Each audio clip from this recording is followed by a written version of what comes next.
you're in a moment in time where you're going to have to start taking things serious in your life. The reason why I say this is because right now Mars is transiting through the sign of Cancer. And Cancer is a water sign which is attached to the moon. So this is dealing with your inner world, inner guidance, your inner wisdom, your inner knowledge, all of these different things. It circles around that. These are the things that are in the dark. This is your divine feminine energy. In order for you to have more of an understanding of it, you got to see where Cancer sits in your chart. For example, for me, Cancer sits in my 11th house.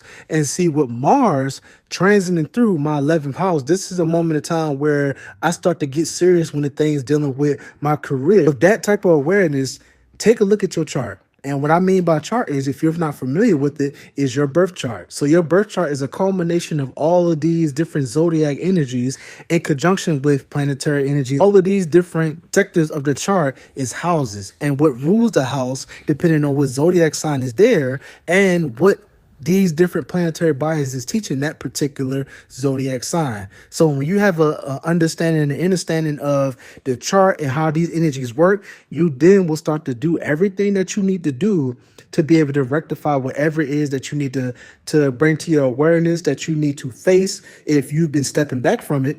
And there's anything dealing with that particular energy, this is a vital time for you to go through the transformation that you need to go through. And it's also the end of a cycle, because last year, April the 8th, there was a total eclipse that was in the sign of Aries. Also, when there was a new moon tomorrow, another eclipse happening in the sign of Aries. New moon is, so this is a closing of that particular phase that we went through from last year up to this point. And whatever awareness that you gain during this time, this is a moment of time for you to sit and reflect, because it is Mercury retrograde. So during these retrogrades, it's the time for you to go back and you rethink about all of the different things that you experienced from this last total eclipse up to this point. And I know Mercury retrograde still is going to be going on, because it doesn't end until April the 7th. With all that being said, start taking things seriously. Mars is transiting Cancer, and look at the house. That particular house, what does that house rule? What does that entail? What did it look like for you? And you need to get serious with this, because if you don't and you ignore it, Mars is going to make it hard for you. And with all of these other energies that are aligning as well, you got Saturn in Pisces, you got Neptune in Pisces, and then you also had Venus in Pisces. You got Mercury retrograde in Aries and then going into Pisces. Then it's going to turn around. When it come out of retrograde, it's going to go right back into Aries. You have all of these other energies in conjunction with that.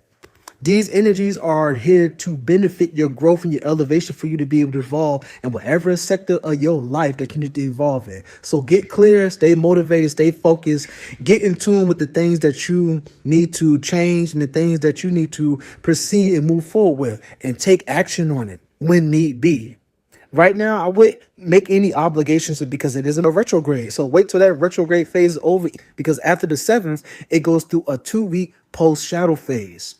So after that post-shadow phase, that's when you can start to revisit a lot of these different things, bring to awareness all of the things that came up and how you're going to move forward, because this is a very vital time in your life when you can get clear and you can move in a new direction. So whatever it is that you didn't face, whether it be the emotional body that's attached to situations, whether you didn't go through your grieving process, whether you haven't healed from things that have happened in the past, whatever it looks like for you in your day-to-day reality, get clear with it. Sit down, journal, take a dive into the realm of your mind, be able to sort things out. Remember, I mentioned to you about Chiron. Chiron is also important right now too, because Chiron is in Aries, and with Chiron being the medicine man, so attached to Virgo energy, you're going to have to get clear. You compartmentalize these different things, because if you don't, it could be very chaotic. Take heed to all of these different things that's going on. Bring awareness to it. Be able to open your mind to be able to experience newness in your life. But before you do that, you got to navigate through all of these different things. Yeah, it may seem hard at first, if it may be for you, because it might not be like that for you. But whatever it looks like, pay attention, focus, get clear, do what it is that you need to do, so that way you can navigate through all of these different energies, so things can move in a more favorable aspect for you. Other than that, I love y'all. I'm thankful and grateful for y'all. Have an amazing, beautiful, abundant, and prosperous rest of y'all Venus cycle.